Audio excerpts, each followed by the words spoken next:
The other day we came across this video. We thought it looked like a lot of fun, and after a little research we found it was most likely inspired by a sketch drawn by Leonardo da Vinci.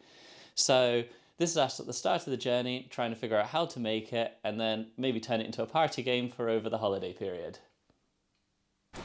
It was a fun challenge to figure out how this thing was made. We initially started off by experimenting with kebab skewers, but quickly realised that this was a complete waste of time.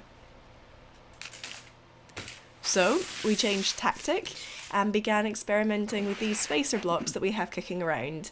We use them to stack timber up on the racks. They're all pre-cut to a particular size, which is very handy for us right now. Although far from perfect, this was much more successful. We even managed to make a wonky bridge. But as you can see, there wasn't enough friction between the parts and they kept slipping out of position. Michael spent a lot of time in the workshop experimenting with different shapes and lengths of wood to try and master the bridge. What you're seeing here is a very short version. I can assure you that there were many, many failed attempts.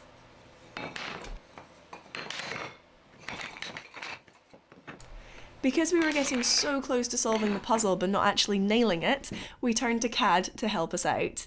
We modelled up the concept using dowels and added notches, thinking that this would help keep all the pieces in place, and we just guessed at the proportions at this stage. With some beach dowels we had left over from a previous project, we began prototyping. First cutting to length at the miter saw,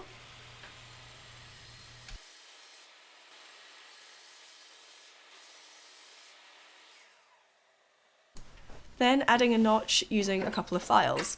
The notch was easy enough. We first marked the location and got filing. It was quick and left a really nice finish. What was tricky was ensuring a consistent location and depth of the notch across all of the dowels, something which we later learnt was highly critical to this project. Unfortunately, this prototype wasn't the success that we'd envisaged. The dowels proved to be a right pain. They were very prone to rolling out of position, and the location of the notch, it wasn't right. Although we were successful in making a bridge, it was far too frustrating to be any fun for anyone, so another failure. So where does this leave us? Well, we did what we should have done right at the very start and actually Googled a Da Vinci bridge. Lo and behold, we saw lots of other designs as well as Da Vinci's original sketch, which was not the approach that we had been taking. There was one big difference between our approach and Da Vinci's. It's a little difficult to explain, so you might need to pause the video on his sketch. Da Vinci's design uses one cross brace across 3 struts, whereas our initial design, the cross brace interacted with just 2 struts. Either way should work, but let's face it, our way wasn't. So we thought we'd try the other approach, and in doing so we'd be honest to Da Vinci's original design. With that, we went back to the CAD model and came up with this. Square struts so that they don't roll away, with notches so that they can be located easily, teamed with dowels to help lock into position, and this time we'll hopefully have the right proportions too. Back to processing more timber. This time we didn't have any nice hardwood lying around, so a scrap 2x4 will have to do. We tried to find a piece with fewer knots and straight grain, but construction timber is never all that great. If you want to make this for yourself, all the final dimensions are available for free on our website, but rather than using pine, it might be nicer to find a bit of hardwood if you can. And for the notches, we devised a slightly fancier method for creating them. The file worked surprisingly well, and if you're not completely accurate, it does little harm to make the notches bigger. Too small is the enemy here. But this method with the pillar drill ensures that they are perfect every time.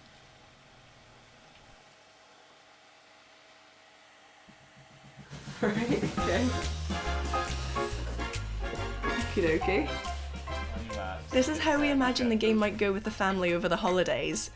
Give them all the pieces, and without any more guidance, tell them to build a bridge across an imaginary river. And just see what they come up with. Once everybody has it figured out, you can then race to see who can build it the fastest. Not that I'm competitive or a sore loser or anything, but this was a slightly unfair race between Michael and I. I'd only built this once before, doing it the old way, and I didn't fully understand this new approach without trying it out, which I hadn't done yet, whereas Michael obviously knew what was going on and had had a lot more practice than me by this point. Stop the clock! Never mind, I will get my rematch at Christmas. Anyway, as we said, if you'd like to make this project for yourself, head over to our website, makers-manual.com, which is linked below, to get all of those dimensions, and do let us know in the comments how you get on.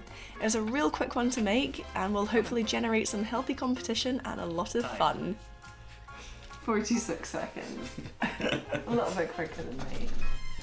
And with that done, there was only one thing left to try. Can we stand on it? I'm not going to lie, this was quite daunting. I was convinced I'd break it, and Michael had put so much work in, I really did not want to break it at this stage. But that right there, that's a success, yes? It's impressive that the pine held, kind of, mostly. There was a lot more creaking than I would have liked. Thanks so much for watching. Until next time, cheerio!